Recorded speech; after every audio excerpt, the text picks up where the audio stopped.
नमस्कार, city post live के इस खास चुनावी पेशकश में आपका स्वागत है। मैं हूं श्रीकांत प्रत्यूष।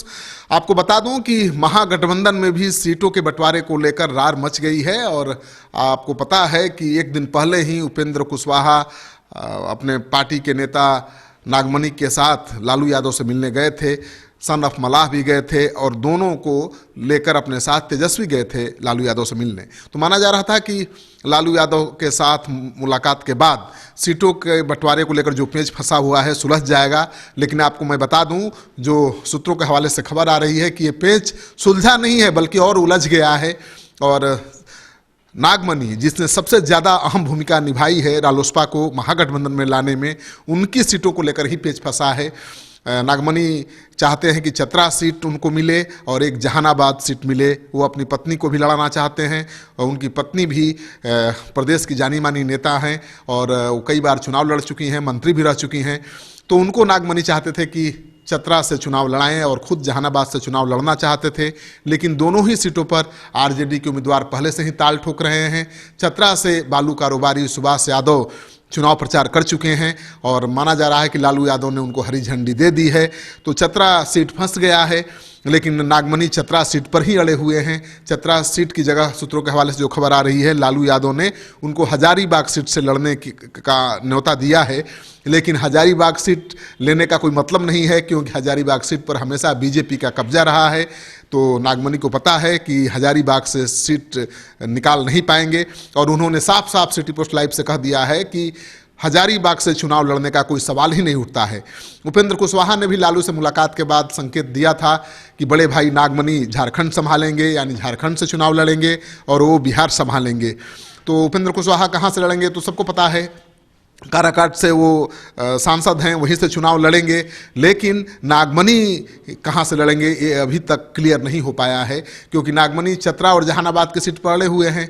चतरा के सीट उनको मिल नहीं रही है, हजारीबाग सीट देने का पेशकश किया गया है, लेकिन वो हजारीबाग सीट से चुनाव लड़ने को तैयार नहीं हैं।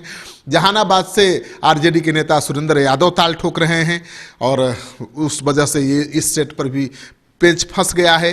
तो अब सवाल ये उठता है कि नागमणि क्यों चतरा से चुनाव लड़ना चाहते हैं। आपको बता दूं कि 1999 में जब देश में बीजेपी की सरकार थी, अटल बिहारी वाजपेयी प्रधानमंत्री थे, उनके कैबिनेट के मंत्री रह चुके हैं नागमणि और चतरा से ही 1999 में वो चुनाव जीते थे।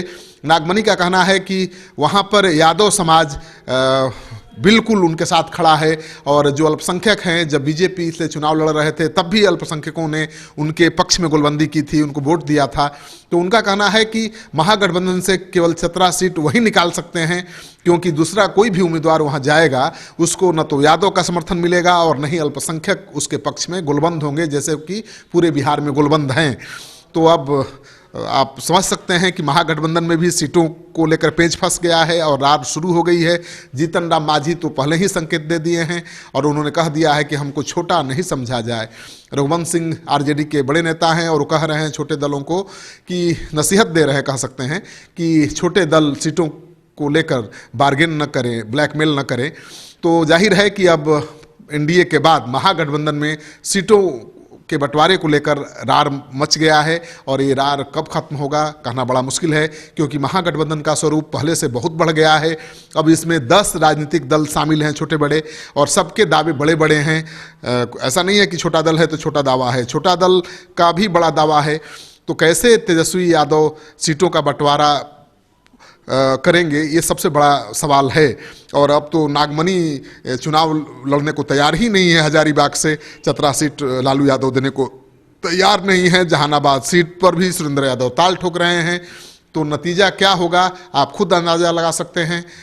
आपको ये कार्यक्रम अच्छा लगे तो दोस्तों के साथ जरूर शेयर करिए। अगर आपने अब तक हमारे यूट्यूब चैनल को सब्सक्राइब नहीं किया है तो जरूर कर लीजिए। आपका सहयोग समर्थन लगातार मिल रहा है, उसके लिए बहुत बहुत आभार। नमस्कार।